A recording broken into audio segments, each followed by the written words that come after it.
जमीन नहीं था तभी तो ये सब किया था।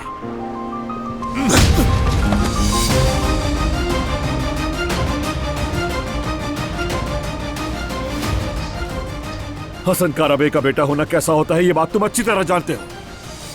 वो आदमी जो अपने दिल में नफरत के बीज बोता है और उन्हें सैराब करता है। चुप!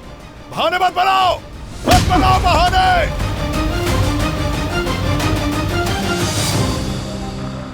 मैं जानता हूं कि मेरी गलती है।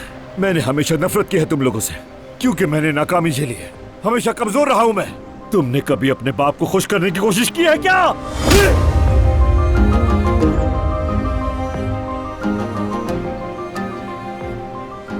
नापसंदीदा होना कैसा होता है तुम्हें क्या पता?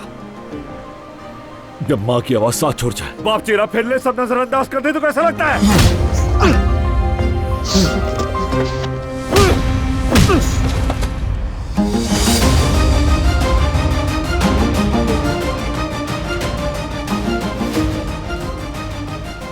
हमने सब दुख झेले हैं, तुम्हें लगता है सिर्फ तुमने झेले हैं?